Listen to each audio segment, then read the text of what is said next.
ನಾವು ಯೂಸ್ ಮಾಡ್ತಾ ಇರೋಂಥ ಕಾರುಗಳ ಇರ್ಬೋದು, ಅದರಲ್ಲಿ ಸುಮಾರು ಒಂದು 30-40% ಏನು ಖರ್ಚು ಮಾಡ್ತಾ ಇದ್ರಿ ಪೆಟ್ರೋಲು ಡೀಸೆಲ್, ಅದನ್ನ ಕಡಿಮೆ ಮಾಡುವಂಥದ್ದು. ನಮ್ಮ ಬೆಂಗಾಲು ವಾಹನಗಳು ಇದೆ, ಅದನ್ನು ಕೂಡ ಕಡಿಮೆ ಮಾಡುವಂಥದ್ದು, ಯೂಸ್ ಮಾಡೋದು. ಒಂದಿನ ಬಿಟ್ಟು ಒಂದಿನ ಆ ಥರ ಯೋಚನೆ ಮಾಡ್ತಾ ಇದ್ದೀನಿ ನಾನು. ಬೆಂಗಾಲು ಗಾವನ ಯೋಚನೆ ಮಾಡ್ತಾ ಇದ್ದೀರಿ, ಅದನ್ನ ಒಂದಿನ ಬಿಟ್ಟು ಒಂದಿನ ಯೂಸ್ ಮಾಡುವಂಥದ್ದು, ಅಥವಾ ಅವಶ್ಯಕತೆ ಇದ್ದಾಗ ಮಾತ್ರ ಅದನ್ನ ಯೂಸ್ ಮಾಡುವಂಥದ್ದು. ಮದುವೆ ಮುಂಜಿಗಳಿಗೆ ಅದನ್ನ ಯೂಸ್ ಮಾಡದೆ ಈ ತರದ್ದು ಏನೇನು ಸಾಧ್ಯನೋ ಒಂದು 30-50% ನಾವು ದೇಶ ಇಂಥ ಸಂದರ್ಭದಲ್ಲಿ, ಕಷ್ಟದ ಸಂದರ್ಭದಲ್ಲಿ, ಪ್ರಪಂಚನೇ ಯುದ್ಧ ಕಾರ್ಮೋಡ ಕವಿದಿರುವಂತಹ ಸಂದರ್ಭದಲ್ಲಿ ನಮ್ದೆಲ್ಲರದು ಕರ್ತವ್ಯ. ಅದರಿಂದ ಸಾರ್ವಜನಿಕರು ಇದಕ್ಕೆ ಸ್ಪಂದನೆ ಮಾಡ್ತಾ ಇದ್ದಾರೆ. ನಾವು ಕೂಡ ಇದಕ್ಕೆ ಆಸ್ ಎ ಪಾರ್ಟಿ ಲೀಡರ್ ನಾವು ಕೂಡ ಇದಕ್ಕೆ ಸ್ಪಂದನೆಯನ್ನ ಮಾಡ್ತಾ ಇದ್ದೀವಿ. 100% ನಮ್ಮ ಇಡೀ ಕುಟುಂಬ ಖರ್ಚನ್ನ ನಾವು ಕಡಿಮೆ ಮಾಡ್ತೀರಿ.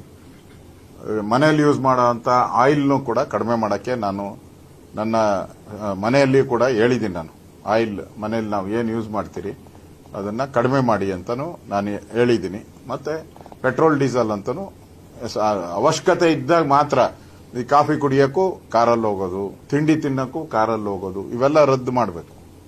ಈಗ ಕಾಂಗ್ರೆಸ್ನವರ ಆಕ್ಷೇಪ ಇರೋದು ಈ ರೀತಿಯ ಸಮಸ್ಯೆ ಇದು ನಿನ್ನೆ ಮೊನ್ನೆದಲ್ಲ, ಟೈಮ್ ಆಗಿದೆ. ಪಂಚರಾಜ್ಯ ಚುನಾವಣೆ ಸಂದರ್ಭದಲ್ಲಿ ಮೋದಿಯವರು ಪ್ರಚಾರ ಮಾಡಿದ್ದಾರೆ, ಹೆಲಿಕಾಪ್ಟರ್ಗಳನ್ನು ಬಳಸಿದ್ದಾರೆ, ರೋಡ್ ಶೋಗಳನ್ನು ನಡೆಸಿದ್ದಾರೆ. ಚುನಾವಣೆ ಆದ ನಂತರ ಇಂಥ ಘೋಷಣೆ ಅಲ್ಲ, ಎಲ್ಲರೂ ಕೂಡ ಯುದ್ಧ ನಿಲ್ಲುತ್ತೆ ಅನ್ನೋ ಭಾವನೆಯಲ್ಲಿ ನಾವೆಲ್ಲರೂ ಕೂಡ ಇದ್ದಿದ್ದು. ಯಾಕಂದ್ರೆ ಆ ತರದ ಸಂಧಾನಗಳು ನಡೀತಾ ಇತ್ತು.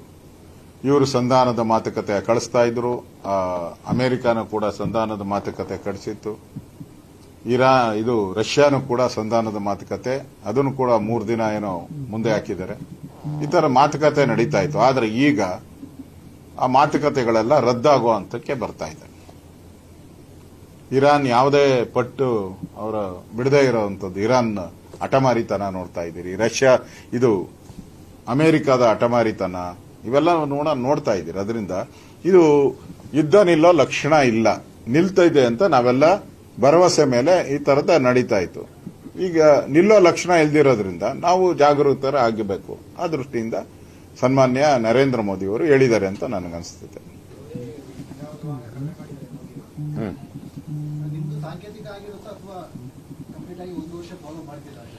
ಎಲ್ಲಿವರೆಗೂ ಸಂಕಷ್ಟ ಇರುತ್ತೋ ಅಲ್ಲಿವರೆಗೂ ನಾವು ಫಾಲೋ ಮಾಡೇ ಮಾಡ್ತೀರಿ.